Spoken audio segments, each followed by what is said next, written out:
Hey everyone, Producer Dave here. Check out our other podcasts. We have The Plex, our flagship show, which is a weekly news roundup. We have Local Love, which is interviews with local Bay Area bands. Speaking of local, we also have Down Ballot, which is our Bay Area local news podcast. And we have How the Tech Are You, which is obviously a tech podcast. Enjoy the show. The focus on ridicule. I'm white, and I've got everything I need. No one clutches their purses when they're in a room alone with me. And I can drive for any neighborhood I please at any hour, and the police don't do a thing. So if I see a penny on the ground, I leave it alone and fucking flip it. I'm a straight white male in America. I've got everything I need. I'm a guy getting paid more than a girl with a degree. And I can walk down the streets after dark, no one wants to rape me. And I can get a girl pregnant and just as easily flee. Just like my straight white male dad did to me. So if I see a penny on the ground, I leave it alone and fucking flip it. I'm a straight white male in America. I've got all the luck I need. I've got a pile of broken mirrors and I'm walking under ladders and I'm spilling tons of salt, but to me that doesn't matter, cause my skin and my gender and my orientation are the best things to have if you live in this nation. I recommend it highly.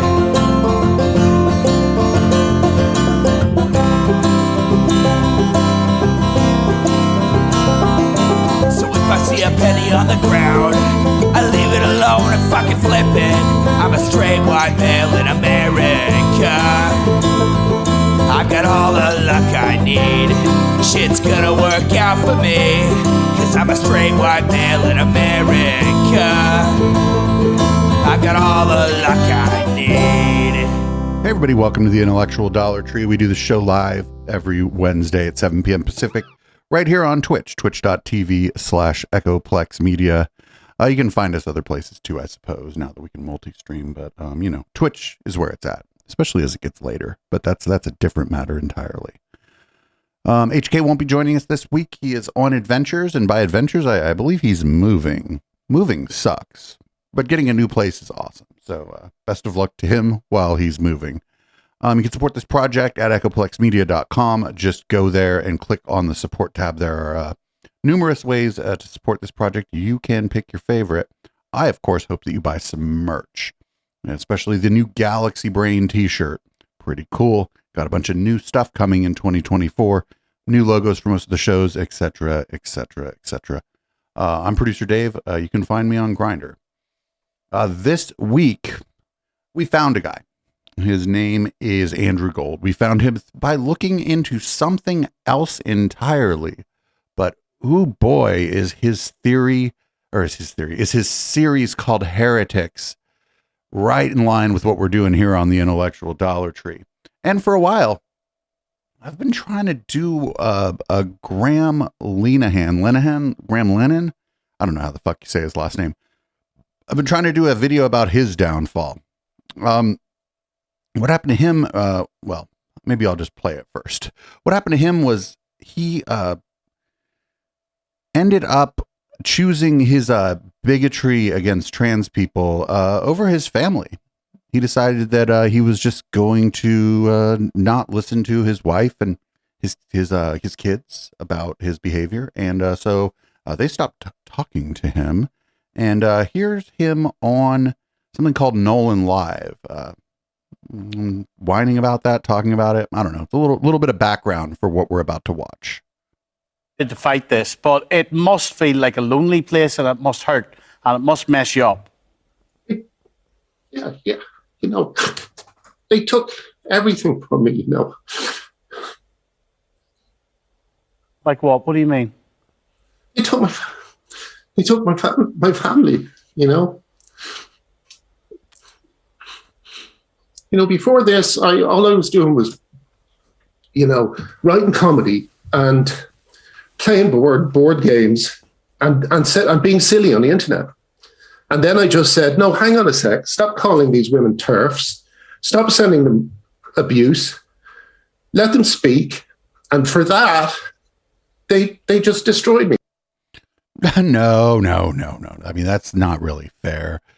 Like people talk about like unconditional love or whatever. Love is actually not unconditional. And if you fucking jump the shark, maybe your family going to be like, bye. And that's what happened to him, or that's what they chose to do. So that's sort of the backdrop to this. Here is him on the Andrew Gold show. Again, we found Andrew Gold because we were looking into the ex-Scientology community. It's pretty weird. This just is more evidence for my grand unified potato theory.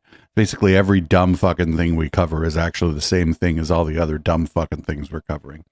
So here's this is called The World's Most Canceled Man with as he's known on Twitter, Glinner. You've had a torrid last few years. Some people aren't aware of all this stuff. Are you able to take us through?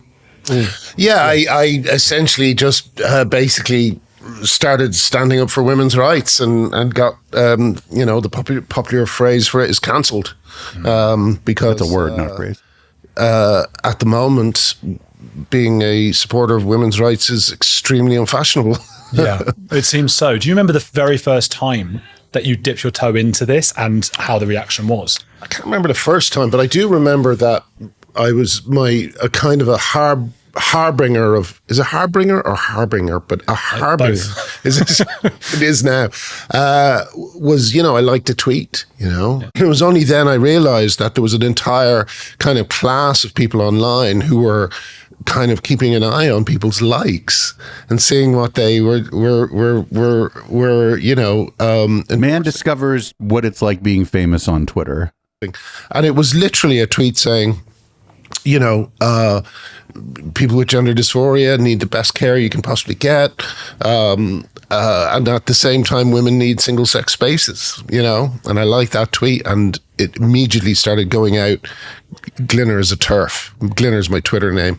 And rather, a lot of people, because the pushback is so vicious, a lot of people, they get scared and they back off it. But I didn't have an employer. I've always been a freelancer, so there was no one to tell me to stop. So except your wife and kids, and then you told them no. Possibly in a foolhardy way, just kept going, But I'm right, and I won't lie. Yeah. And at the moment, there's intense pressure on people to lie, and I won't do it. It is such a strange one because for me, I don't even have to say what side I am, or even if I agree with you or whatever, because I think it's irrelevant, because the main point is that you're allowed to express your opinion. As long as you're not saying these people should be killed or whatever. And yeah, but that's the thing, is other people are allowed to express their opinion too. This is the same old shit, man. It doesn't matter who's talking about this stuff. It's always the same thing. It's always like, I talk, you listen. And if you talk back, well, now you have undid the thing that I just said. But that's not true. If you talk back to somebody, they actually still said the thing they said. It's just more speech. Talking back to people is just more speech. Criticism is just more speech. And you're actually saying these people need a lot of care and help. Something similar to what J.K. Rowling has said. Yeah, that's called concern trolling. It's I would be on your side because this part of it is right, except for this other part, which is the thing that you actually care about. Why has there been so much attention on you and J.K. Rowling and very few other people who are saying probably much more extreme things? Oh, because but two reasons. First of all, the first reason is that both of us are impeccably left-wing. No. It's because you're famous. More people see what you're doing because you're famous. The cancel culture doesn't come after people who are right-wing. They come after left-wingers. It's a movement that tries to destroy heretics within. Interesting. Yeah. And second, Heretics. That's the name of this guy's show, by the way. Heretics podcast. That's not it. It's that people who are not bigots don't like you because you're a bigot. We both wrote things that were kind of beloved by the generation that was trying to cancel us. It's almost like getting back at mum and dad thing. It's almost like getting back at mom and get the fuck out of here. Fact that they couldn't get us on anything. I've always been very active on issues like climate change and abortion. There was nothing they could use against me. So, that's when you're the biggest target. This is like, this guy thinks that like some fucking cancel culture mob was like just waiting in the wings for him to fuck up so bad that his wife stopped talking to him. The bigger, the more kind of boxes you tick as a good progressive, the harder they come for you. I suppose if we're thinking, I always do this. I'm guilty of always looking at evolutionary reasons for things and just guessing stuff. But I suppose that in your tribe, if there was somebody who disagreed a bit, you'd have a reason to really want to kick them out. Whereas if there was just a totally different tribe, you're not that bothered. It's not evolution, but okay.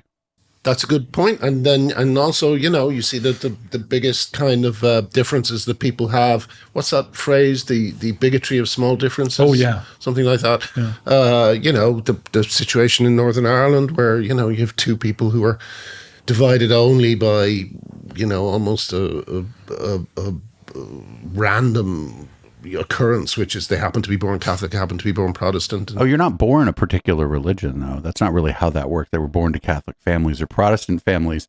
And, we euphemistically call the period in Northern Ireland that he's referring to as the Troubles. But it was, there were a lot of, it was pretty explodey and shooty, right? It was like almost a civil war in the United Kingdom. But, it was just the bigotry of small differences. You hate, there was a time when they hated each other more than any other group in the world, and it's kind of crazy. But yeah, it's I think you're right. I think it's the thing of trying to keep the tribe pure, that meant that. No. It's called taking out your own trash, Graham. Graham, you were the trash and you got took out. They had to go. But also, part of the problem is that the propaganda that they so carelessly spread, trans rights activists, is that people like me and her who want to protect single-sex spaces and want children to not be experimented on with drugs that have had no long-term studies. The thing I don't like about this is that Andrew Gold's gonna have this guy on, and I looked at the rest of his stuff. In fact, during the post game last week, we watched him in Non Oliver, kind of glad hand making fun of trans people. Well, not really making fun of trans people, saying bigoted things about trans people. So we watched that, and so this is the next one we're watching. Do you suppose this Andrew Gold fellow is going to have on a child development specialist or someone from the medical or psychological community to talk about this and talk about the current state of play and the best practices as understood by the people who study these matters? Or do you think he's never going to do that like all the rest of these motherfuckers? I think it's the second one.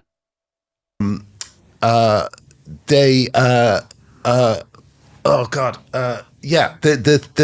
thing they do is they tell other people, other trans people, other allies, that we hate them and we want to kill them. And the language they use is kind of like this kind of boiling heat. Genocide, transgenocide is used a lot, phrases like this. And like, how does this guy think genocides start? They start when you other people. It's the first step. You have to other people. That's the first step.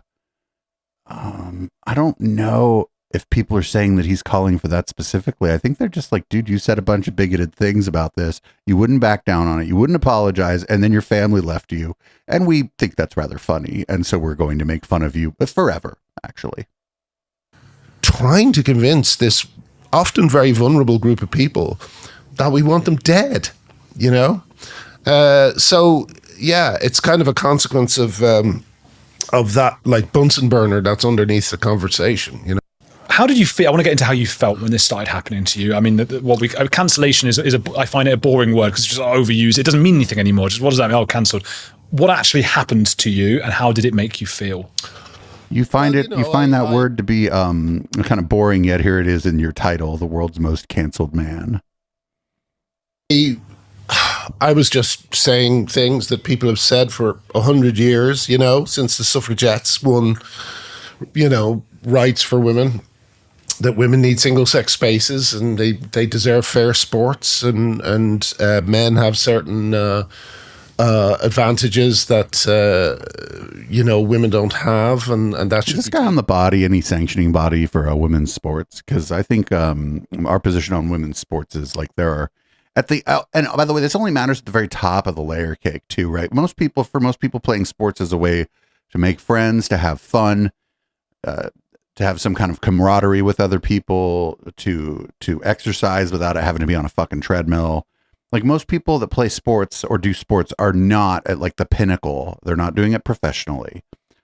But at the pinnacle, then we have sanctioning bodies for all of these different sports. And I figure that they have thought about these matters deeply and have consulted the relevant experts and will tend to make the right decisions.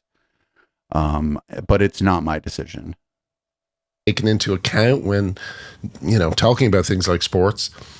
And it was just considered the most offensive thing that I could have said. And I was saying things that I knew my friends agreed with. I knew we'd all just assumed all this stuff to be true for our whole lives. And yet, rather than kind of backing me up and saying, Graham isn't saying anything weird here, I was just kind of abandoned, you know? Well, you know what?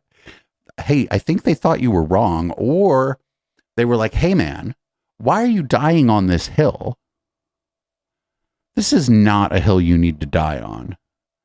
And if you are going to die on this hill, we're going to not stand on this hill with you while you do it. And I would speak to people. I would just say, you know, will you just say, you know, just something along the lines of women deserve fair sports? And of course, it's not a mad opinion. And I absolutely refused. You know, people would refuse. And it was like, I couldn't understand it. And it was only after being so completely monstered and frozen out of my business and or my, you know, comedy writing and so on, that I kind of realized no one was coming along, you know? So in the end, I had to write a freaking book to explain my position, because it's so often misinterpreted or deliberately misconstrued. I'm fond of saying this because it's so extraordinary to me. 75 plus hit pieces written about me by Pink News, you know. I've been criticized by the media for my behavior because I don't agree with what I think is a very regressive, homophobic, and most of all misogynistic set of beliefs. Great. How do gay and lesbian and bisexual people and feminists feel about the matter? Because poll after poll, self-described feminists are like, you know, a 2-to-1, sometimes 3-to-1 in favor of trans rights. Gay, lesbian, and bisexual people, the polling numbers I think are higher because we understand the type of bigotry that is being hurled at trans people. You just change out a couple of the fucking adjectives and fucking nouns, and it just may as well be the same shit they were saying about me 30 years ago. Man, speaking to you just before off camera, I mean, the first thing that you just said to me was, you know, I got a round of applause. I hope you don't mind me saying, I got a round of applause. I need to message my mum. It's meeting you. It's standing ovation. No, but it's instantly clear that this has been a really turbulent time for you, and that you're incredibly it's still very raw for you. You're very emotional about it. Yeah, it's sometimes, and also, you know, because of the stress of when your book comes out, you you know, I'm not sleeping great at the moment, so you get a bit emotional and weepy, you know, and I have to guard against it because otherwise I'll be doing it all the time, you know. But yeah, it makes me emotional, and I'm extremely moved when, you know, as happened at the interview today, people stood up for me. You know, it means the world, you know, and you know, most of the day is spent reading about what a terrible monster I am. So when something like that happens, yeah, it's very special. My mum will be delighted. What is it like for your mum? Because I know from experience that when you start getting into these things, one's mum starts clipping the things, and it's all very exciting. You were a She national wouldn't be icon. clipping any of the things that have been said recently about me. Yeah, no, it was tough. It's been tough on them. They don't understand it.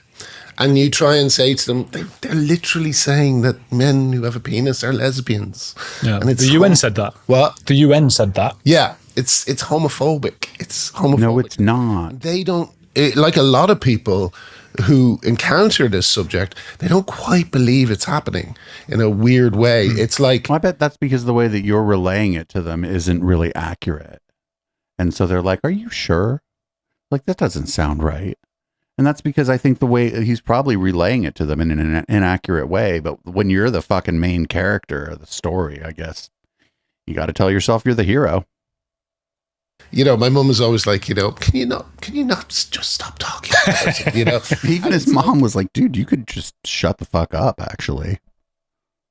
It's like, no, I can't. Like, it's the only way I can protect my daughter is by trying to destroy this. What's amazing? I think his daughter doesn't talk to him anymore. Wider level, on a If I'm not wider mistaken. stage. Because I can't follow her around the place and make sure that every single sex space I think she doesn't want you around. I think. is intact and she'll be safe in there.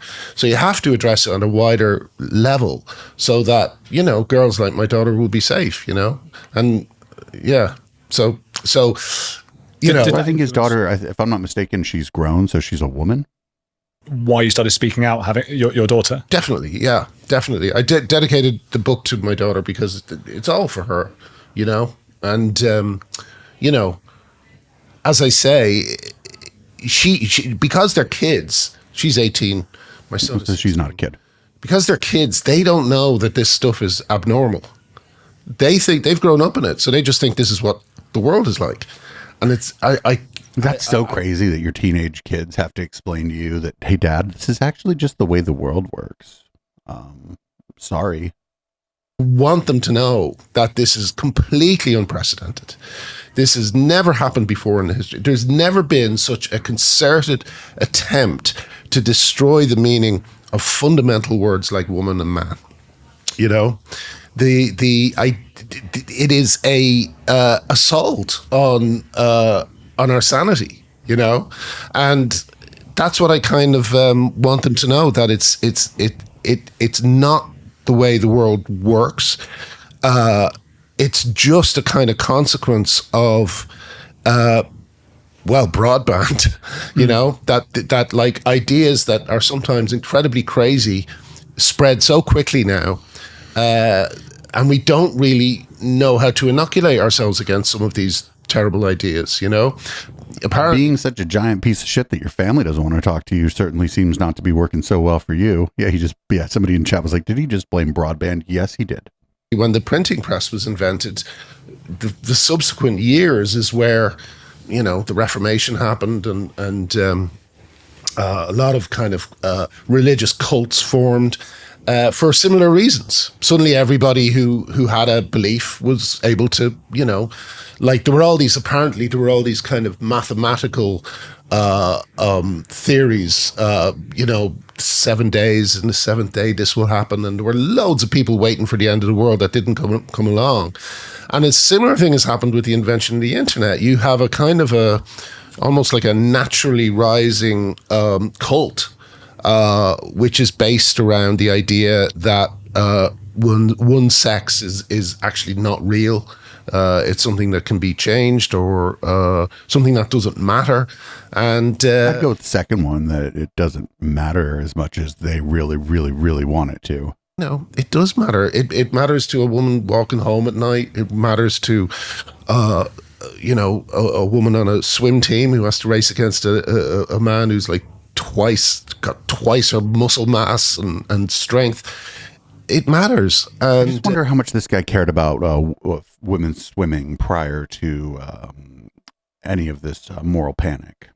Yeah, I had to write the book just to make sure they know that it's not, what's happening is not standard. It's a strange thing, and at least needs to be addressed. You know what I mean? Yeah.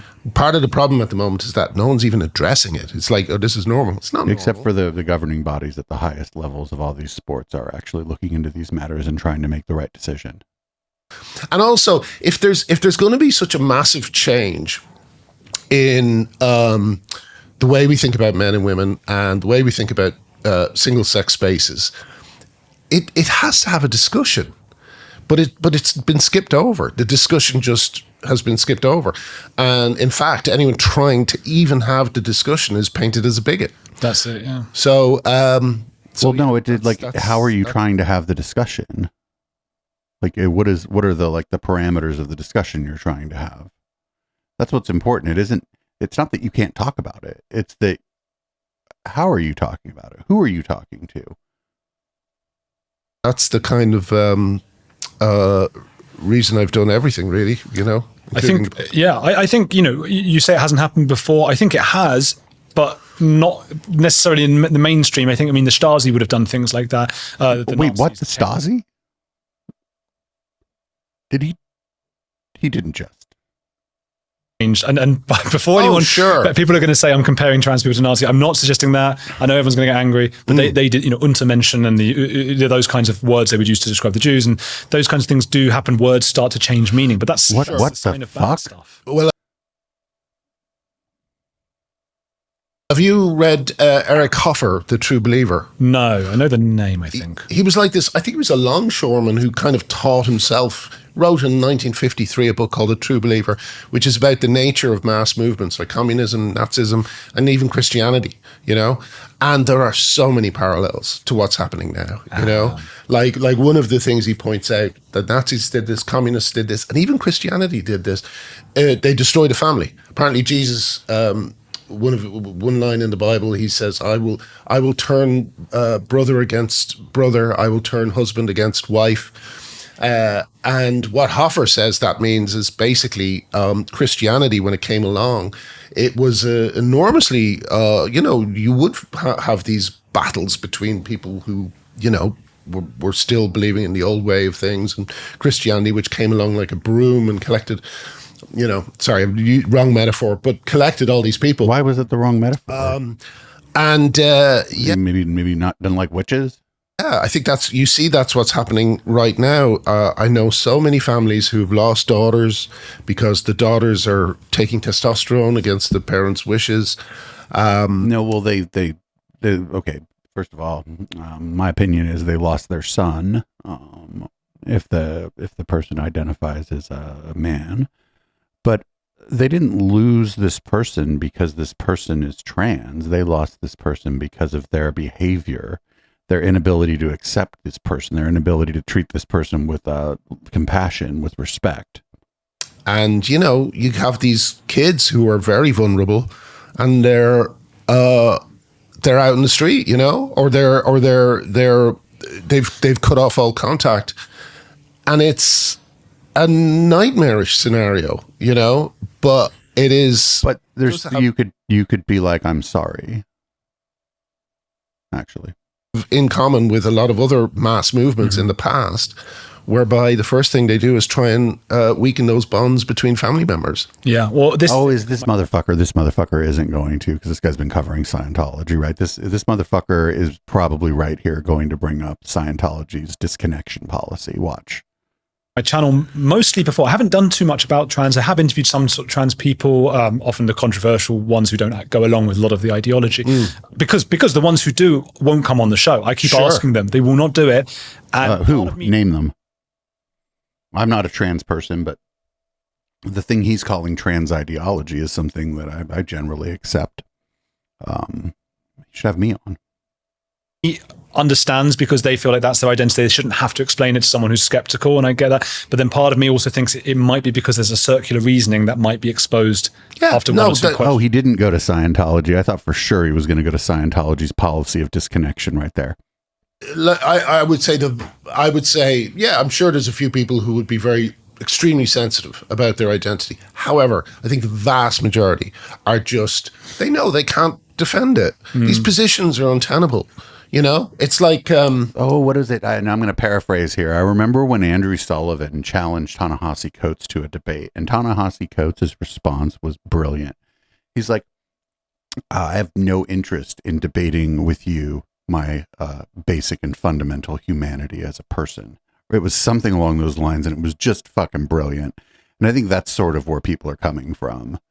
If Andrew Gold is like trying to get people on to like just defend their own basic humanity as a trans or a non-binary, a gender non-conforming person.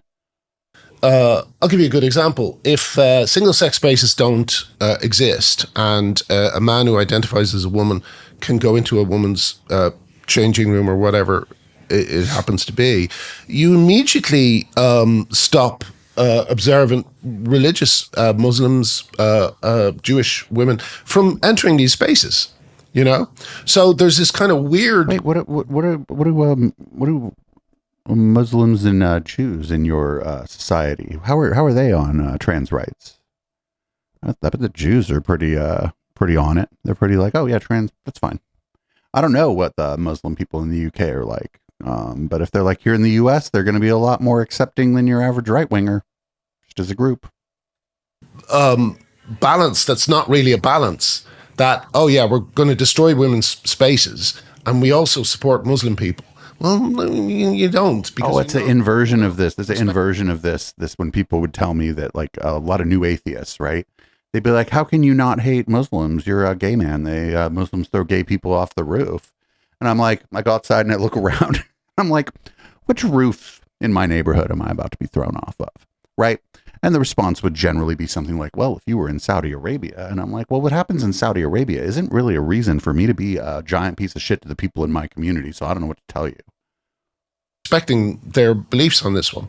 So they don't want to say these things out loud, because as soon as you express them, a friend of mine has a brilliant phrase. She says, trans rights activists cannot say what they believe on the grounds it may incriminate them, you know? Mm-hmm. And it's I see it over and over again. These people cannot actually articulate their positions, because if they did, they would be arguing for instance, an end to women's sports, an end to women's spaces. Have you ever heard of the phrase the urinary leash? No. Huh? The urinary leash was I'm not sure who came up with it, but it was a feminist phrase. And it meant that before there were public toilets that divided into male and female, women couldn't really go far from their house. They were on a urinary leash, because once they got to a certain place, there was nowhere for them to go and be safe, you know? They're arguing for that to be brought back. I don't know if that's true.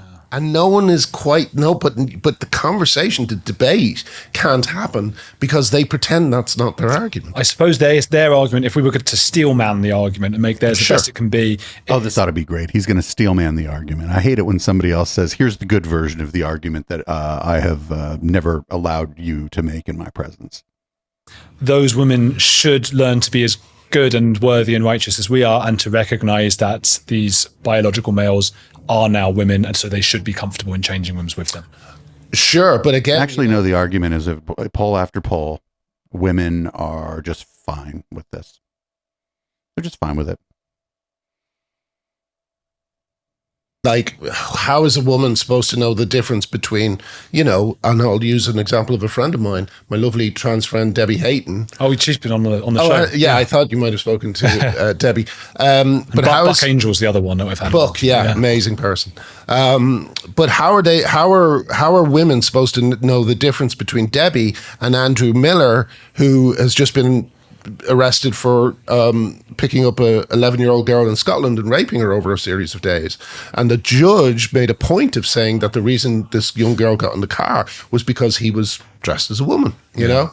Is that even a trans person? Individuals supposed to know the difference, you know? And like, I often heard people...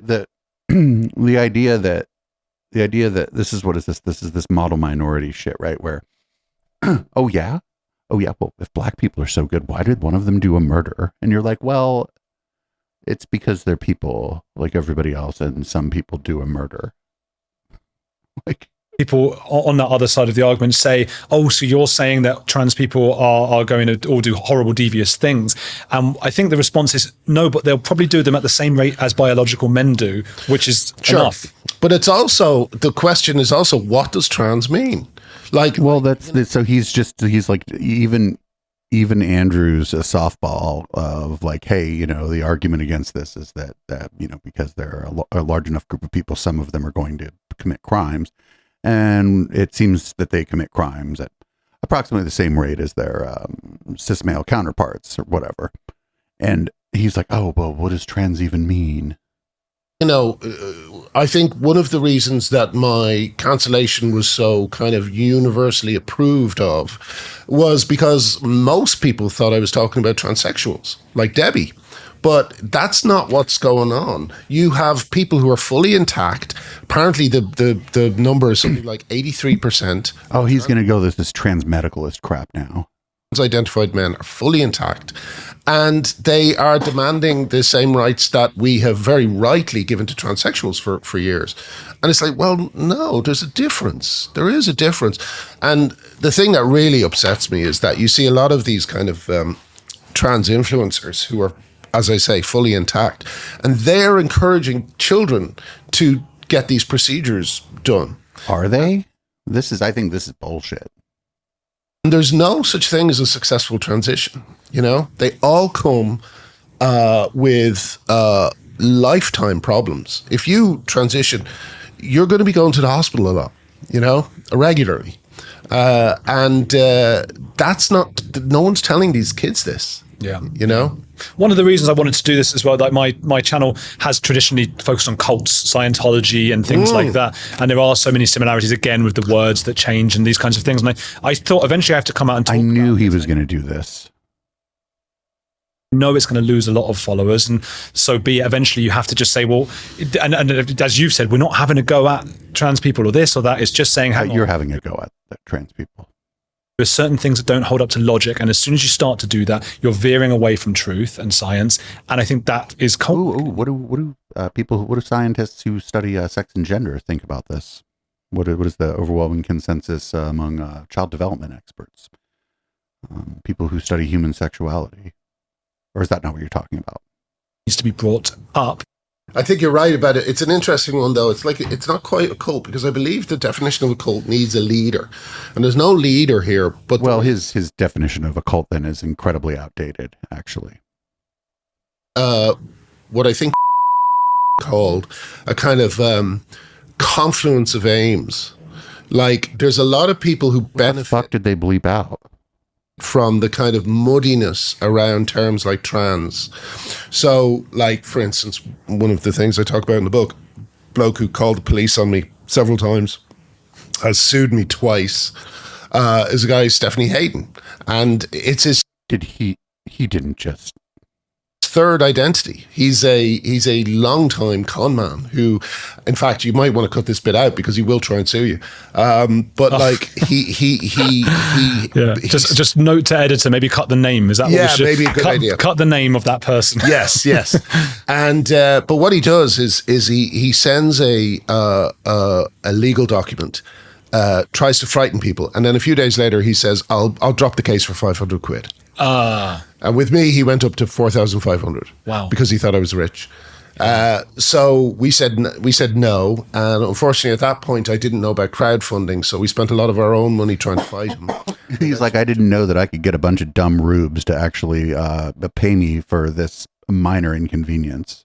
Just dropped it. But like, this is a guy who's on the run from people he owes rent to.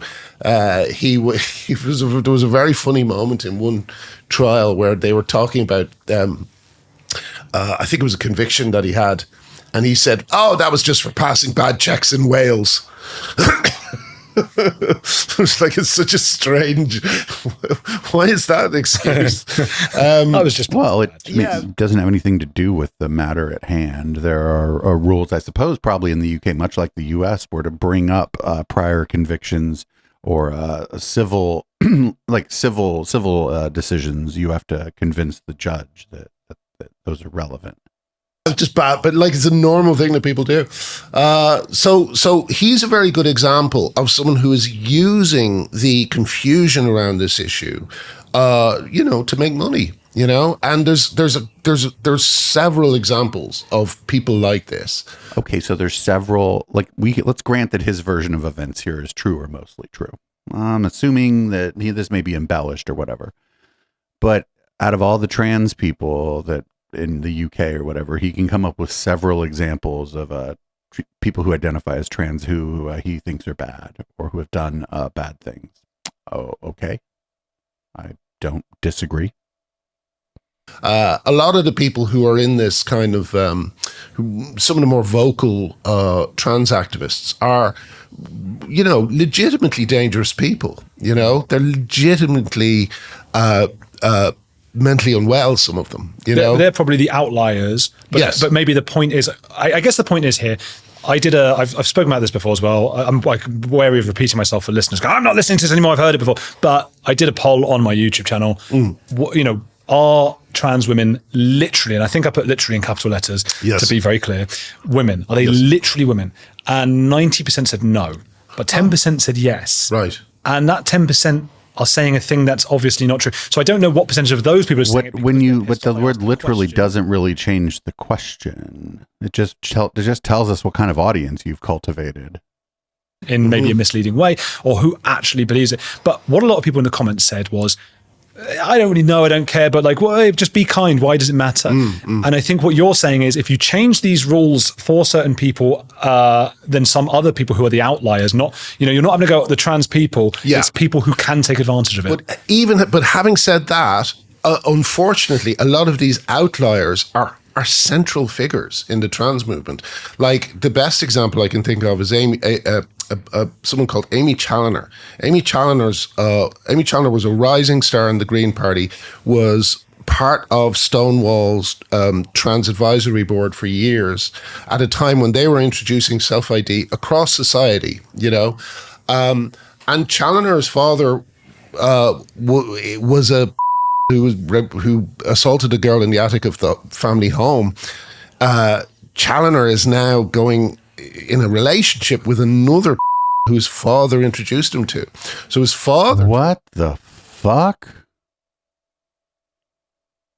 Turns out to have been a very dangerous groomer who seems to have kind of wrapped his adopted son up in all this stuff. And what the really, fuck? Really kind of messed him up. There's fucking really strong libel laws in the UK. This is not wise what he's doing here. But that is someone who was right at the heart of the trans movement and is still a moderator on Reddit, we think, you know?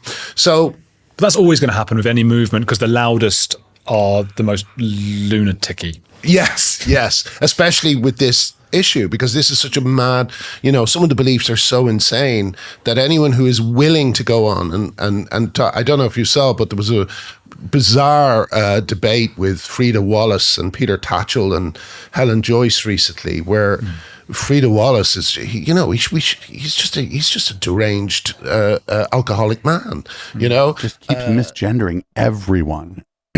Every trans person in this, he's been misgendering. He takes photographs of himself being blown in. I know this is all. Every time I talk about this, it sounds so unbelievable. But he takes photographs of himself being blown in a dungeon. You know. Wow. That's legal. And it's like, why is this man even been given the time of day? It's because he's the only one who's kind of, you know, mad enough to say these opinions out loud, you know? So, yes, the problem, you know, it's so far this person he's talking about, if we take him at his word, this person is a trans person who was had a father who was an abuser, probably abused them, victimized someone else in the attic, and then handed this person off to one of their friends. The dad did, and this is all, and now they take pictures of themselves engaged in sex acts, and that means this is a bad person. That doesn't make sense. This person is a victim if his story is true, but then they're just taking like pictures of themselves having sex acts with willing partners. That's just something people do. Not all trans. Of course, it's not all trans people. If I was saying that, I wouldn't be friends with Debbie, or I wouldn't be a supporter of Buck and people like this. Of course, it's not. But there are a number of very dangerous people who are using this activism, and they have too much traction. Amy Challoner, the person I just spoke about, managed to get Sadiq Khan to change tube announcements from "ladies and gentlemen." Wow. So these influence. It's too much influence for people. But what if it says attention transit riders? Are we okay with that? I don't know what it would say, but I would say, attention transit riders. There you go. You've fucking handled everything. Boom. Because that's even people seeing eye dog. You got that covered. People who are at best disordered in their thinking. And so but then you have someone like Debbie, and Debbie is respects women's spaces, doesn't use them, is fully transsexual, is an actual transsexual, and absolutely gets murdered by the same people. Yeah. Well, how many times she criticized? Bigotry of small differences. Yeah. So why isn't Debbie? Yeah, somebody in chat said it's the narcissism of small differences, and it isn't always in the context of bigotries. Like the person who is on all these news. I know he does go on news shows, and Debbie understands again the misgendering. I have to at the moment. Why isn't Debbie seen as a leader? But Debbie is not seen as a leader. Debbie is seen as a turncoat and a traitor. That's the worst. Yeah. Well, that's what people think. You can't. What are you gonna just make them not think that? I don't understand. So he gets a terrible hard time from his from what you would suppose. So now he's misgendering his friend, his people. But I think it just proves that it's not a human rights movement. It's a political, ideological movement. Does this guy think that human rights movements in the past were not political or ideological? He's like, it's like, oh, we would like the laws and society changed because we feel that we are being subjected to bigotries, but let's not get political. What? Those people who are on my YouTube saying look, I don't really know or care, but what's the harm? What's the harm? What is the simplest for those? Because they're not going to know about all the real, that's too much. Sure. What's the simplest way of explaining why is it a problem, some of this? Well, there's so many different aspects to it that it's hard to just kind of round on one, but I don't know. Buck Henry recently interviewed a 22-year-old transsexual who, his appearance, her appearance is of his appearance, her appearance. Just use their appearance. Just fucking make everything easier on yourself, you fucking ogre. With long hair, lots of makeup, and he has just realized in the last few weeks that his doctors lied to him. They said he would become literally a woman. They said that, and not only did he believe it, his parents believed it. 10% of my audience believe it. Yeah. So the word literally there doesn't mean anything. It is designed to make the question more inflammatory, I believe.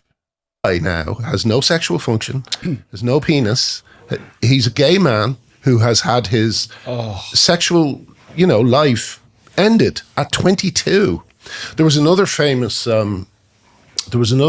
video. This young woman, and this is it's such a heartbreaking interview, but she now looks like a balding middle-aged man. She has male pattern baldness because that's what the testosterone did to her. She was told that she would become a young, virile, gay man. Yeah. And instead, she has this I don't know. Is that how? Like I don't think this is how medical professionals talk to people in these sets of circumstances. Young and virile. No, I'm not. I'm having a hard time with this. An accountant in a sitcom, and it was a lie. So when people say, "Oh, be kind," if you really want to be kind, you got to protect future versions of these kids who are being told an appalling lie. You know, but you're like these are these are just like anecdotal accounts. Be another interesting one. I know this is very in the weeds, so to speak, but here's another interesting thing that I found out recently. Gay men have been telling me, a lot of young women who've been told that they're men, and they either have double mastectomies or they just have. Do any of these gay men that you've been talking to have names? And a masculine appearance or whatever, they're now going into gay spaces and they are expecting gay men to be in romantic relationships. There have always been women at the gay club. If you think the trans men or women, they've always been at the gay club. They've always wanted to freaky dance with us. One of the gay spaces that this goes on in is Grindr, you know, the hookup app. Yeah. Straight men are predating on those young women on Grindr. So wait, no. This is all anecdotal unless this guy's spending some time on Grindr, which is fine. People can reject him there too, I suppose. Straight men are joining Grindr. Of course, right. To predate on young women for whom the testosterone has not kicked in yet. And so they, and the way they talk about these women is disgusting, you know? And it's like, you've got to look out for. I mean, so there may be men who are mostly straight or identify as straight who are interested for whatever reason in pre-op trans men, and they have every right to be interested in that. They're not preying on anyone. If everyone's of legal age and they're, you know, everybody's consenting, there's nobody being preyed on here. He just thinks it's weird. That's what's going on. Is he just thinks it's weird. You have to be kind. You have to look out for these people. Mm-hmm. You know, well, you have to be cool to be. I know it's such a cliche. You have to be cool to be kind sometimes. If it was easy, if everything was be kind, if that's how your best results in humanity were achieved, why wouldn't everyone be doing it? Of course they would. If you raise your children that way, just be kind. I mean, anyone who's got kids, I don't, but friends of mine do. If you're just kind to them all the time, no way. They take over everything. They scream as they want to learn. It's like trans adults aren't children. Like that. So, and the road to hell paved with good intentions. I mean, this channel I've got about cults, Scientology. The stuff at the beginning of Scientology is brilliant. Oh yeah, no, sure. It tells all these people, you know, you can actually take control of your life. It's a little bit like what Jordan Peterson sometimes says. You can be in charge of who you are. Does that make Scientology good, or does that make Jordan Peterson bad? Right? This guy thinks that makes Scientology good because some of what they say at the beginning sort of reminds him of Jordan Peterson. I think the car's going the other way. I think that if you start listening to Jordan Peterson and it reminds you of the shit that you heard when they were trying to recruit you to Scientology, I think it's time to get the fuck out of the Jordan Peterson community. You can do it. The problem is they take it so far that even when you've been violently attacked by a Hollywood celebrity, they say that was your fault because you did that to yourself. So that's where it goes too far. But these are all like, be kind, be nice.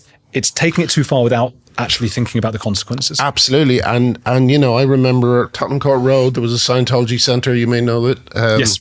And I remember, you know, getting into arguments with the people outside, and they had no idea what we were talking about because they had not advanced through the various levels to receive full, what's the word? You got to get to OT3, operating Thetan 3 is when you learn. So arguing with individual Scientologists out in front of a Scientology center, I would suggest to you, is just harassment.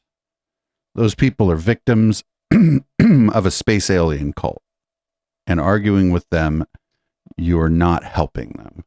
You will not get them out of the cult by arguing with them in front of the fucking Scientology center. In fact, you're going to end up with the backfire effect. Lord Zeno. Yes, exactly. And they were lower levels. They didn't know it was all going on.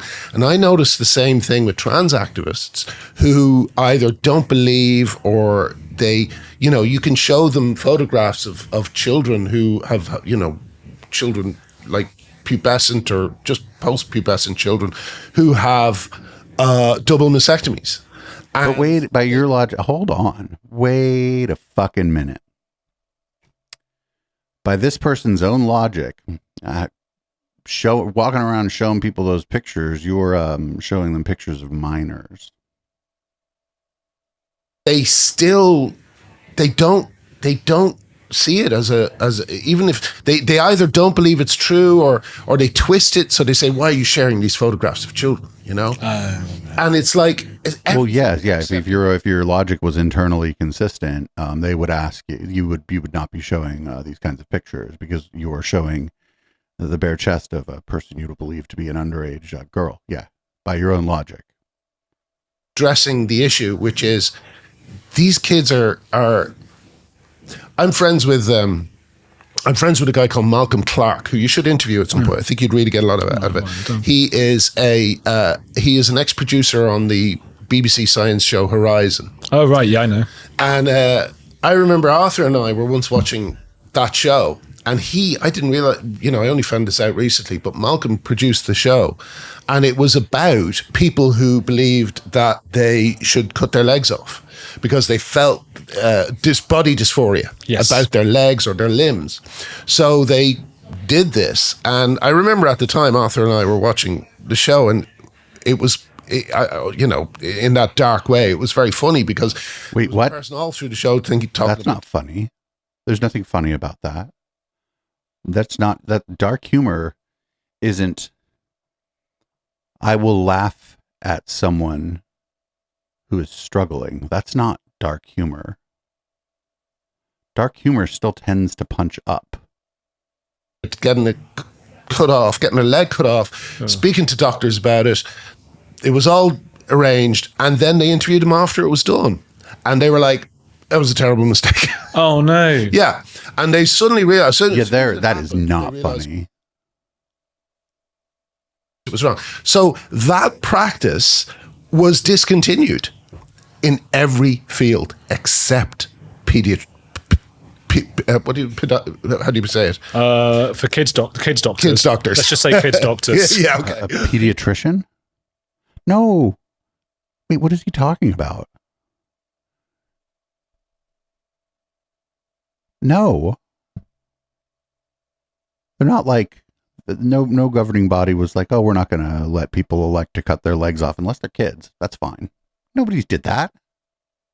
Pediatricians? Yeah. So how did the idea of you can cut a bit off yourself and you'll be happy, how did it survive in just this one area? Ironically, podiatrists do cut bits off you and you're happy. That's true. So if you'd said that, yeah. I get it, but aren't some trans people who have had operations and things pretty happy? Well, this, the jury is just out, on all that. We haven't. Well, except we have surveys, we have studies, and it's all self-reporting. But the rate, and I could be wrong here, and I could be like over. No, I think I'm right. I think the rate of like regret is like sub 5%. I think we're hitting the right age for detransitioner stories to start coming in, and there are in America a bunch of cases. We have Richie Herron over here suing the NHS. I don't know about that. Where are these happy where are they? If he brings up Ollie London, I'm going to scream. You look at someone like Jazz Jennings, who's probably the most famous trans person in America, and he's morbidly obese. He is not lubricating the wound. Oh, yeah. So it is in danger of becoming infected. It's a whole thing. And people who take testosterone, young women who take testosterone. I was told this by a friend of mine, Elaine Miller, who works with women in menopause. Young women who take testosterone will enter the menopause 30 years too early.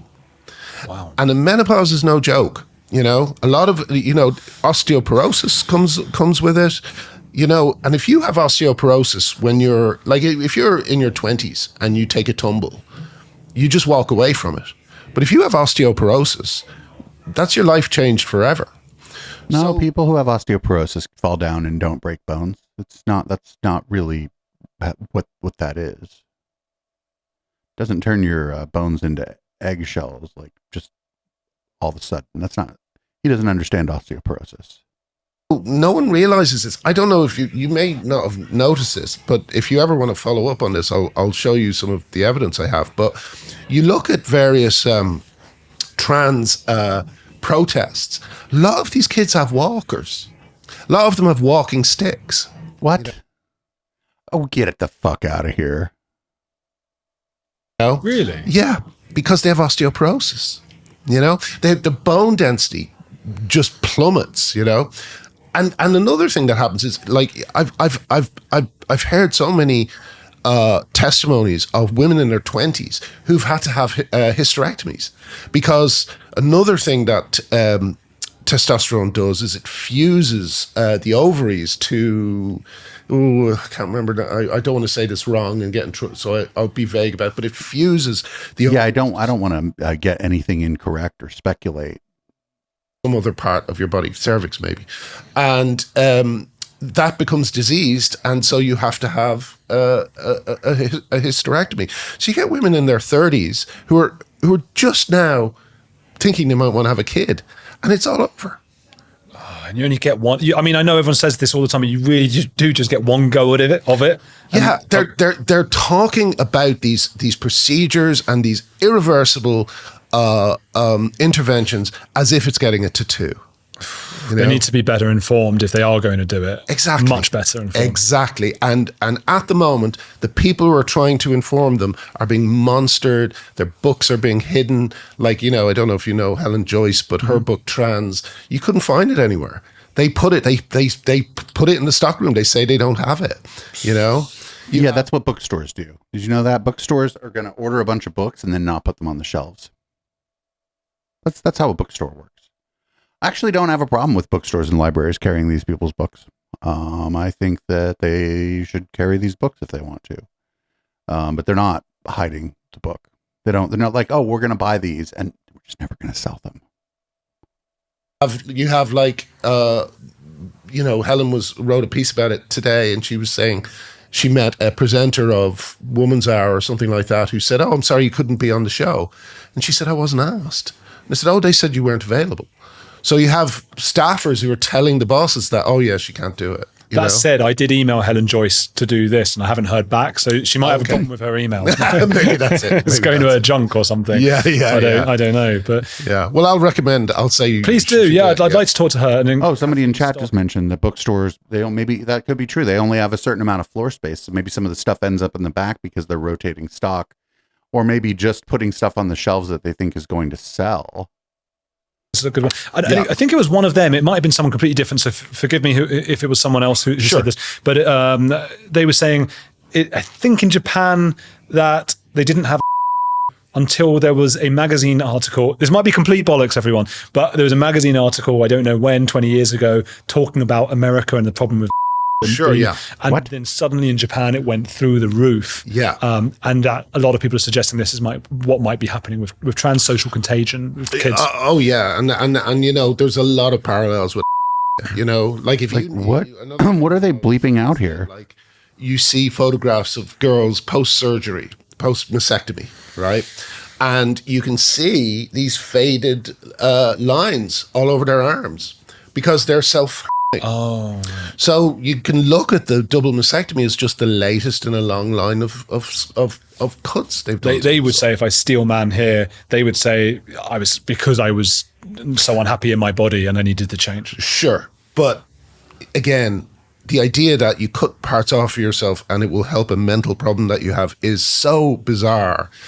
And we've kind of sleepwalked into it. And you know what I mean? It's like, this guy, they act like child development specialists, people who are experts in human sexuality, stuff like that. Nobody ever thought about this stuff. They haven't been very thoughtful about it. They're like, let's just make it up as we go. That's not what people are doing. Unfortunately, it seems that like it will only be through these court cases that people will begin to say, maybe we should look at this a bit better, you know. I think one of the biggest problems I have with this, and why I want to speak out about it as well, is I consider myself a feminist, a quiet feminist, because I don't think men, when men shout about it too much, sometimes I've been to rallies, at abortion rallies, for example, where the men are shouting over the women. I'll talk about this, and I find that really annoying. But a quiet feminist, and I really am impressed by women in my life who are incredibly impressive and strong. And what doesn't really work for me is this concept of I feel like I am a woman, and I say, okay, well, what does that mean? I've never ever, and I don't want to just parrot Matt Walsh, because Matt Walsh has some views that are very much further to the right than mine. But on this aspect, I've never heard a proper answer to that. What is a woman? And what is it that you feel like? Please, I really want to understand, what is it? Because if it Justin Freakin has a good one of these, and it's imperfect, but it's a person who identifies as a woman and who will usually display mostly feminine traits. No, I don't think it's a perfect definition, but it's good enough. I'll take it. Saying it always is. If it is long hair and nails and being a bit silly, then I find that being a bit silly. Women in my life, my mum, my fiance, my sister, I find that incredibly offensive. Yeah, I'm still amazed that people say it out loud. Is that what people think? That's what they have long hair and nails and act a bit silly? Like, who says that? I don't think anybody's saying that. I mean, that you find anything on Twitter, I suppose. I bet people in the manosphere be saying that. You know, can you, like, how much more offensive can you be to say that a woman is what she wears? I want to steel man it. I know I keep saying that today, but I want to know but what do you mean by woman? And then they go, it's a social construct. I go, no, but what do you mean? What feels it? Yeah. What is it? Well, Stuart Campbell. What if the answer is it's not up to me? The Wings Over Scotland website, he said a brilliant thing the other day. He said, someone asked him, why you bothered, or something like this, and he says, because words have to mean things, or they're just noises. Yeah, you know, and but the words are also socially constructed, and the definitions and the interpretations of words are always changing. They're constantly changing. And what scares me about this is when you break down such a fundamental relationship between us and the words we use and reality, then anything is possible. Yeah. You know, the old quote, "Those who can make you believe in what is it in." I can't remember the exact quote, but I think I know it as well, and I've forgotten it. The second half of the sentence is can make you commit atrocities. Oh, yeah. And I think we've seen this happen. Oh, those who can make you believe absurdities. Or those who, can make you commit atrocities. Reaction to the Hamas attacks, you know, there's like a kind of there's an inability to address it as an atrocity. By whom? Atrocity it seems to be losing its meaning. The BBC refused, didn't they, to call them terrorists? Yeah. And it's like... Well, yes, Hamas is a terrorist organization, yes. I think that's because when you break down the fundamental relationship we have between our words and what we experience, then we lose the ability to adequately deal with some very traumatic things. You know, I worry about kids in the sense that they must when the bodies are not even cold and people are saying, great, brilliant that it happened. I'm excited by it happened. I'm not sure, like who? I think the only people that thought it was brilliant that it happened were members of Hamas. Murder of civilians. Then I don't know. I would be very. I've been thinking about, you know, my kids a lot recently because you've got to wonder how they're experiencing all this. Well, you know, it'd be great is if they would talk to you, they'd tell you, but they don't talk to you. They don't have nothing to do with your ass, so you can only speculate. Yeah, that's really upset me as well. You know, my family's Jewish, and just to see some of that, and to see friends of ours. You know, I know, and I don't want to sort of get anyone I know in trouble, you know, to be too specific, but someone I know goes into work every day, and friends of theirs, a few people I know have this experience, friends of theirs are all tweeting, these are not terrorists, this is what freedom fighting looks like. The very people that went in... So we're now 2 degrees separated in your anecdote. People that you know, they go to work, and other people at work are tweeting something.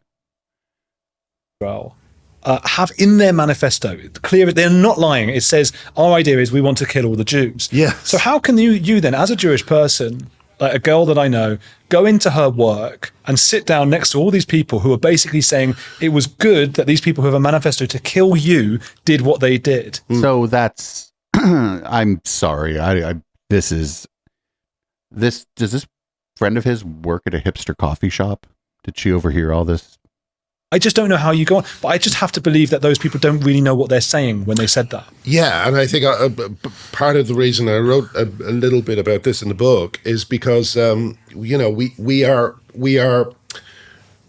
serving up to our Twitter followers. I'm not, but a lot of people are. Kind of reheated American opinions. Like America basically has a very different relationship with Israel because there's resentment by the left that America has always been such a staunch ally, even when Israel has been very right wing or militaristic or aggressive. The left across the planet doesn't like right wing governments. Doesn't really have anything specific to do with Israel. It's just that the left isn't going to like right-wing governments.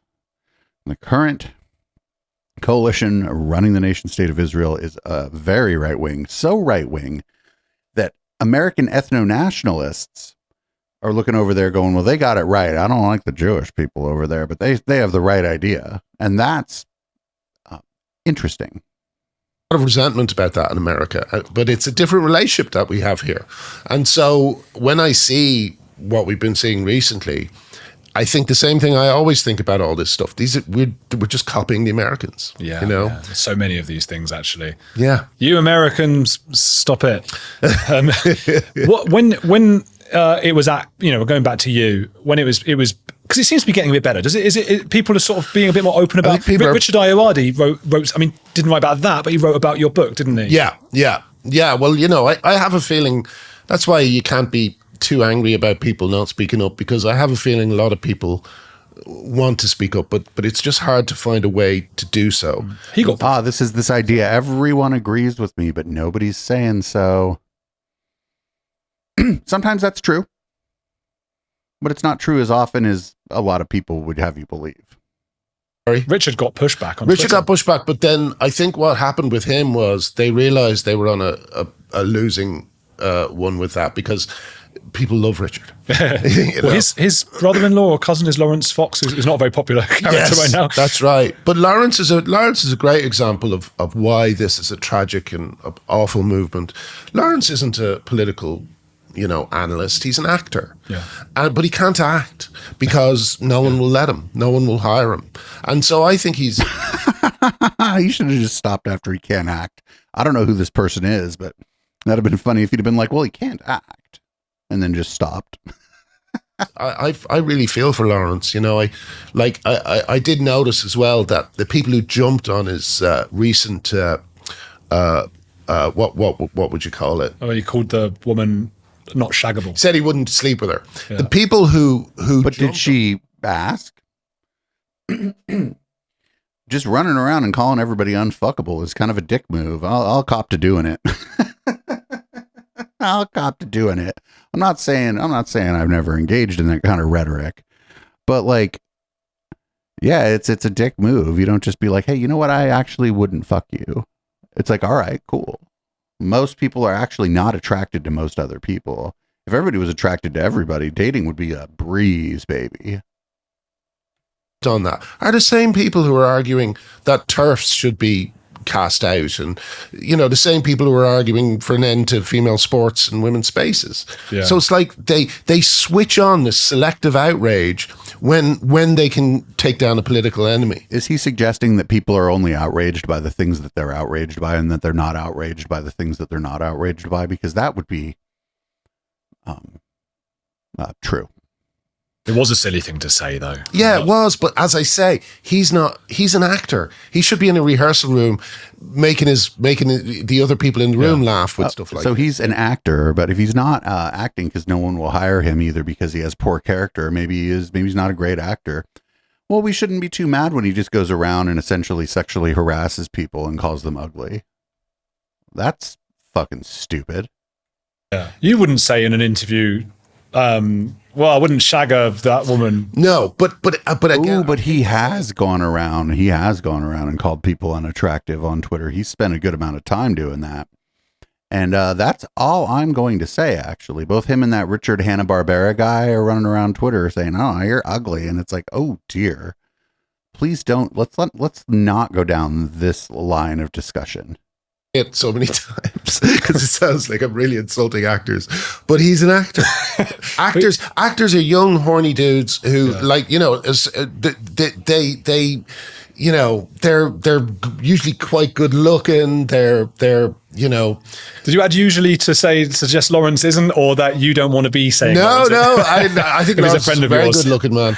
But like they're kind of lads. They're laddish. A lot of actors are quite laddish, and so that's crazy too. Because some of my favorite actors, some of them are what you'd call classically attractive, but some of the best actors aren't.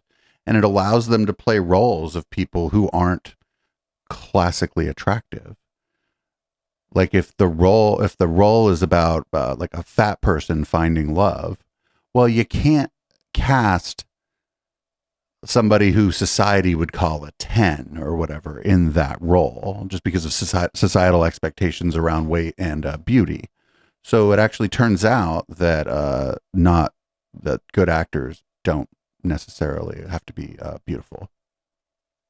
Just feel for him because I think he's very exposed. He's a conservative. That's fine, but like even conservatives in their daily life, they don't broadcast their opinions every day. And he's in this position where it's really all he can do because no one will hire him to do anything else. I mean, I broadcast my opinions every day, and I guess y'all technically hire me to do it, but it's like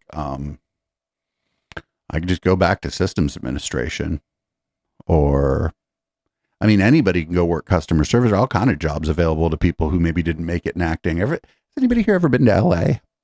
Like, what do you suppose? Like, if you go to LA and you want to be an actor and it doesn't work out, do you just go on? Is now your job to just go on Twitter and be a bigot? I don't think that's how that works. I think most people who don't find success in acting turn out okay and do a different job. I do think it's a huge tragedy. I think he's a good actor as well. I think it's outrageous what's happened to him. I haven't seen anything with him in it, but I have even heard those who criticize him a lot saying he is a good actor, but so he must actually be quite a good actor. Yeah, he is. If people are willing to admit that when they're on the other side of that argument, he must really be something. Yeah. So that is a shame. It is. I don't know what to feel about anything anymore. It's all just a mess, isn't it? Yeah, but then again, stuff like this is great because a lot of the time, people just don't know what the arguments are. They don't understand the issue.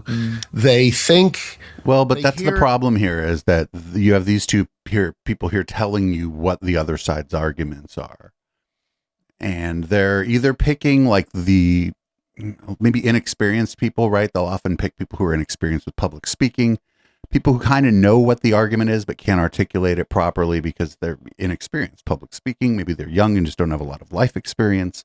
Maybe they're justifiably emotionally worked up, and so some of their critical capacity is impaired by the fact that they're emotionally worked up because they're the target of a moral panic.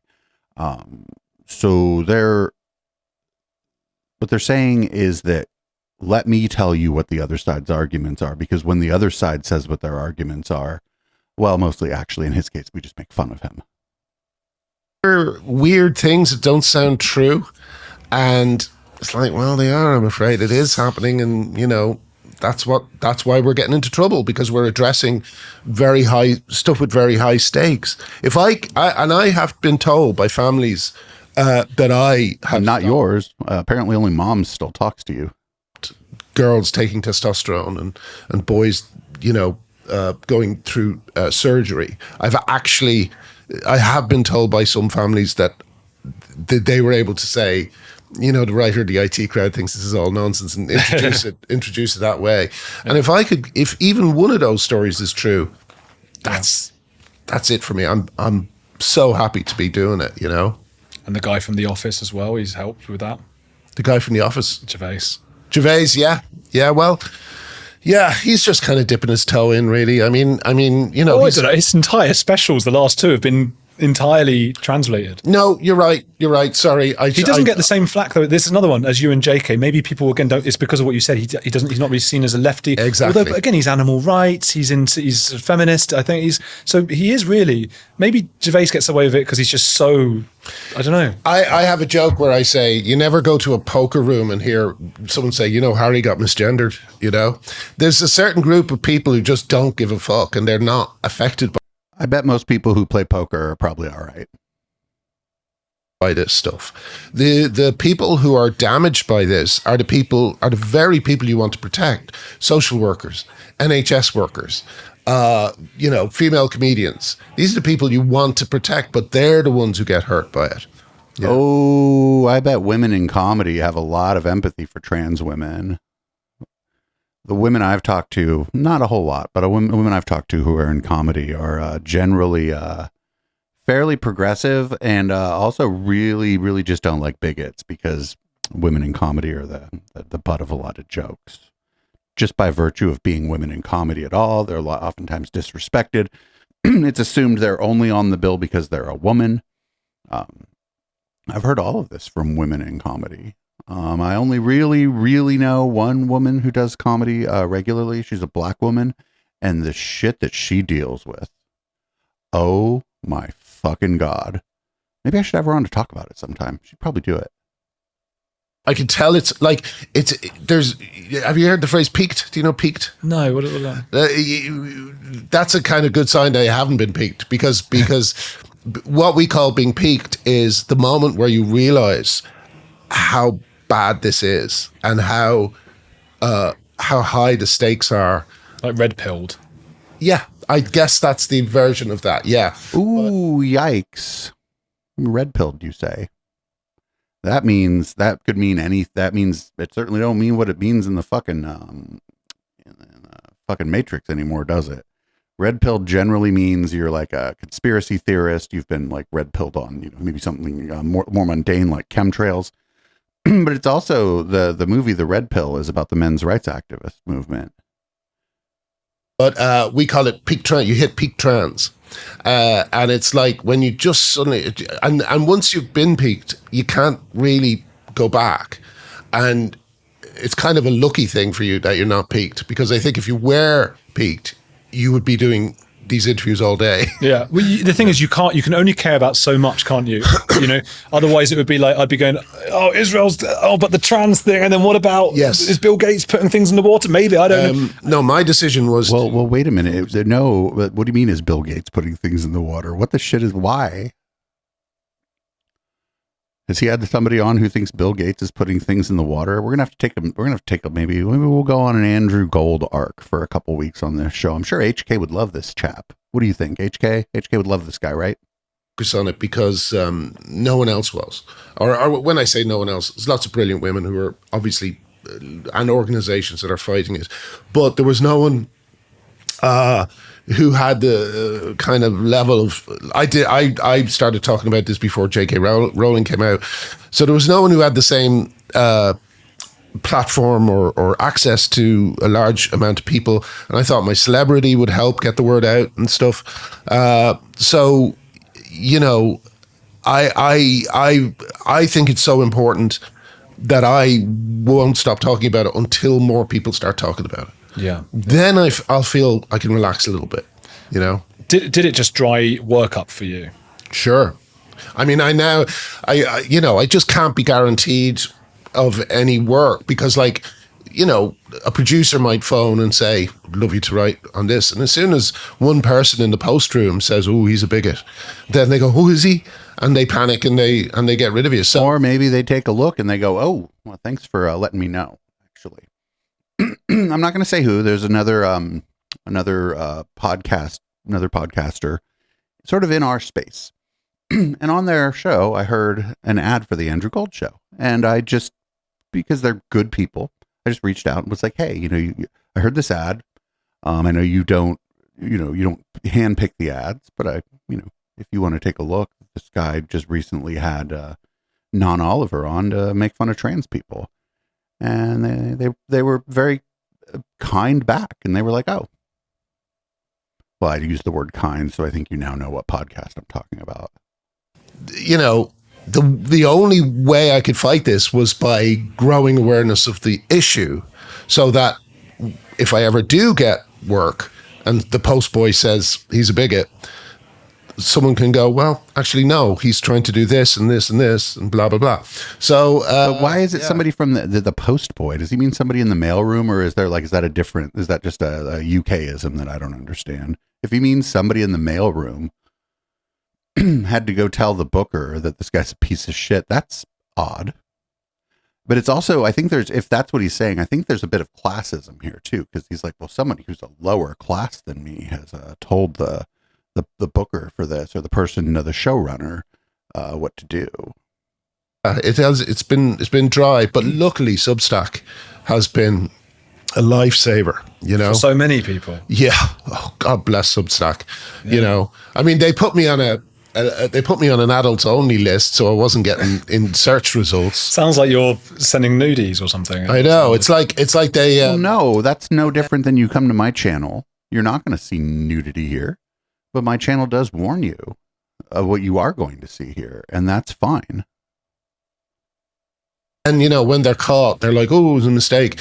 But, it's hard to know, really. Yeah. I feel like I want to do that BBC thing of like, there are other paid for members pages as well as Substack, such as Locals and stuff from Patreon. Right. Yes.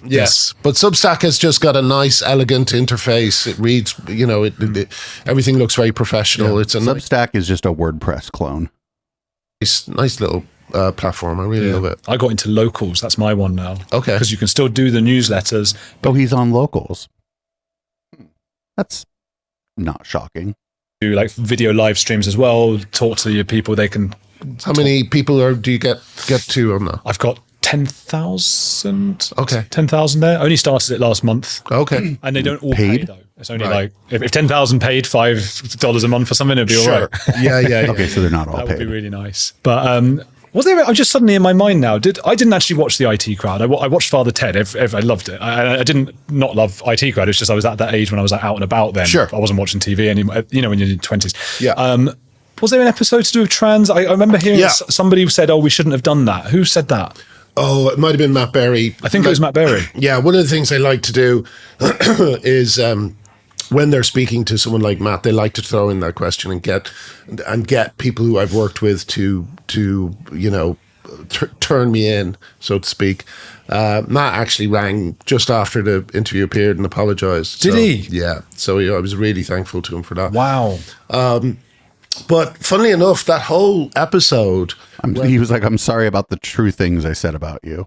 Matt falls in love with a trans woman, is based on a true story. You may not even remember him. Des Lynam? Do you know Yeah, moustache. Yeah. Pundit. Des Lynam, apparently. Is he about anymore? I'm not sure if he's dead or what. I think he's around then. But the story goes that he was having dinner with this trans woman. She put this in her biography. She said, at one point, I used to be a man. And Des apparently went, I don't care. Just kept eating. And we were always so impressed by that we thought, I never forgot it. And when Matt Berry came along, I thought that'd be a funny thing to base an episode on. That I can see. Sounds like the person you based the episode on was pretty cool. He was like, all right. IT Crowd, really. Yeah, I mean, I know that the actors there are just my favourite comedy actors of all time. So I don't know why I haven't yet. Yeah. But Richard Ayoade, Matt Berry, Chris. It's them at their funniest, Christ, they're so good, those guys. And I can imagine Matt Berry doing that. Yeah. The voices he does. He's hilarious. But Matt has to protect himself and got kind of, had to make this statement. But if it went down like the story you said, there's why would anybody have to protect themselves if you just went, oh, okay. Like, if you watch the episode, it ends with him howling her name because he realizes he kind of lets her go and he realizes what he's lost. But they ignore all that stuff and they focus on something they can use to portray you as a bigot, So It is what it is. J.K. Rowling's book, apparently, there was a cross-dresser in the book, and they used that as well. Apparently, it had very little to do with the narrative. Absolutely, it was just someone put on a. Are they talking about the book that she recently wrote, where she didn't put her name on the book? She wrote it. She wrote it under a pen name, and everybody figured out it was her. I think they're talking about that book. A woman's coat or something. They are desperate for dirt against her, you know, and none of it stands up. You know, she's like impeccably good-natured. You know, everything she says about trans people is very. She's actually pretty mean on Twitter. She's pretty mean and compassionate, but it doesn't matter. You know, she stepped outside of the permitted viewpoint. Yeah, the woman who made a point of saying Dumbledore was gay in her mind is now a bigot. But you cannot have a problem with cis gay people and be a transphobe. Beaten in the street by a man. Yeah. You know, just beggars. But that's what really gets me. Do you know her? Are you friendly with her? Have you met her? No. She's kind of she rose her own hoe, if that's a phrase. It just sounds like you said her name in a different way. Sounds like I called her a hoe, which is terrible. No, she never really particularly engaged with me on this. Okay. Yeah, I think she probably sees it as a woman's issue and wants to sure. women. She wants to keep it pure. I think it's probably wise, you know, because it means that you know, my thing is I refuse to be told how to speak about this issue because, you know, I'm very secure in my stance. So I, you know, like something like you know, Sam Smith, his pronouns, that being they, them, I will laugh about that for days. Why? Sam Smith, Why can't you just use they, them? Oh, Sam Smith, way more famous than you, way more talented. Because I really hate the thing is, there is unfortunately a wrong stereotype about gay people in the gay community, you know, that used to come about that they were into children, and you know, and that's horrible. But then you got some. But now we're going to map it onto trans people, and actually, it's actually going to spill right back over onto the gay people again. But it's fine now. Him, who does not represent the LGBT community or whatever it might be, who goes around wearing like Teletubbies on his knees and children's things all over him. He's got a tattoo of a young boy looking in the mirror wearing underpants. It's like, who is that for, if not for children to find your body in some way? Wait, what? I really have a problem with Sam Smith. Yeah. Well, you know, like he seems extremely influenced by what you quote unquote queer culture. And queer culture is based on a lot of very dodgy academic, you know, people like John Money, who was an awful abuser of children. But the queer culture is bottom up, not top down. Queer culture is not about what's going on in academia during the gay rights movement. It's about what's going on in the streets during the gay rights movement. Michel Foucault, who Foucault. and a lot of other people who seem, to say the least, kind of laissez-faire about relations between adults and children. You know, it's the far left, isn't it? A very extreme side of the left. Yeah, wait, what? It's about destroying boundaries. You know, it's like you know, the thinking seems to be that our Oh no, they're trying to pull out this LGBTQP thing again, right? That's what they're trying to do right here. They're not going to say it. They're trying to like soft pedal it, but that's what they're trying to do. Heteronormative, and we need to destroy boundaries between male and female, between child and adult, whatever it happens to be, to make the world more equal or something. But it doesn't really actually add up in the end. It falls apart consistently when it knocks up against reality.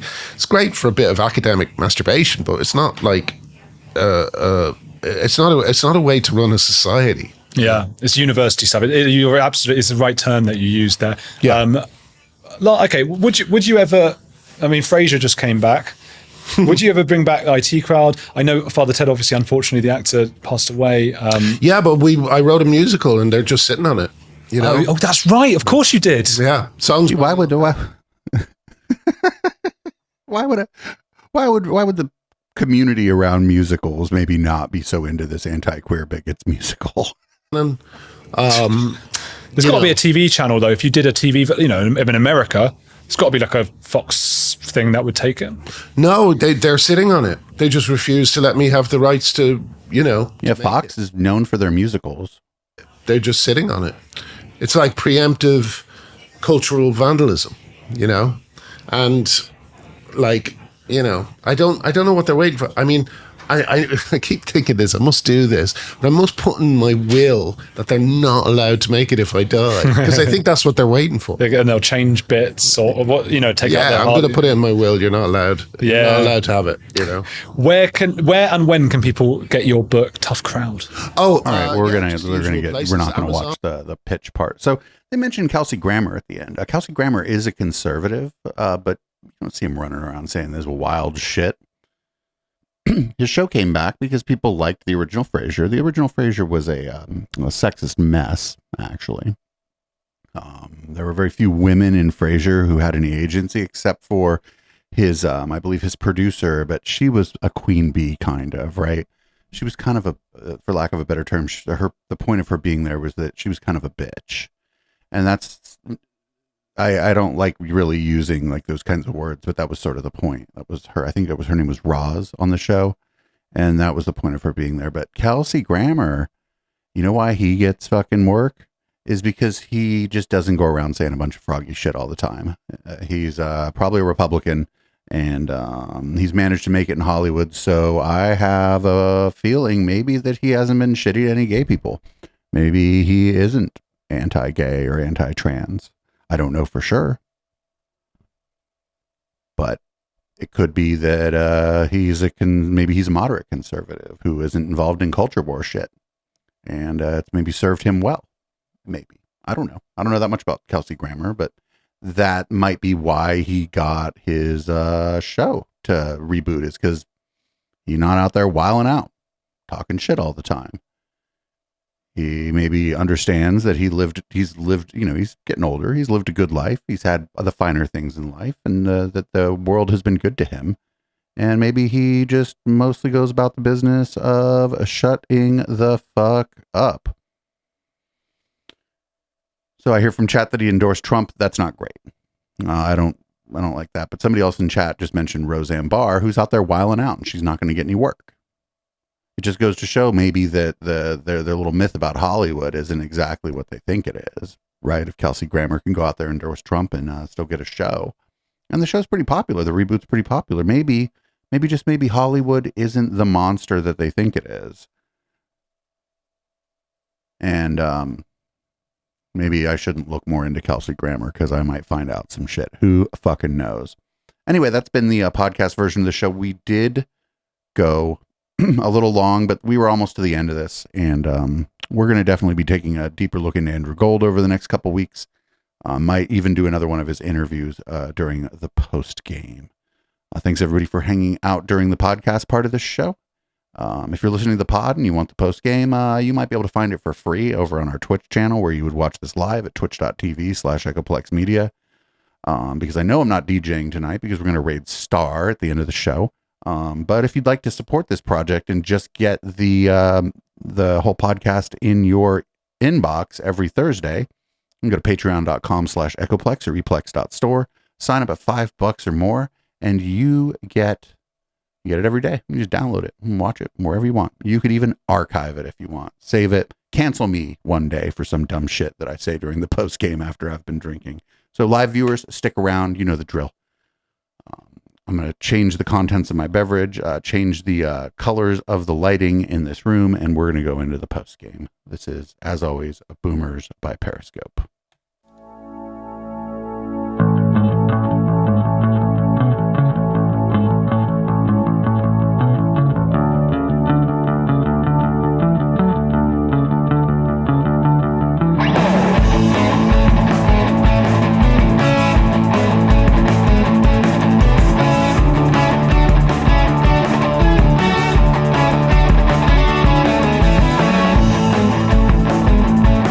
You were calling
Every Saturday is Catterday on Echoplex Media, and not only are we posting fucking cats, we invite all content creators to join our open panel. Visit echoplexmedia.com/panel to learn how to join. Every third Saturday is Operation Catterday, where we cover this week and last year and play the best clips from the cast of conspiracy characters that Now Space has learned to loathe. The show starts at 8 p.m. Pacific at twitch.tv/echoplexmedia. Find our full schedule at echoplexmedia.com.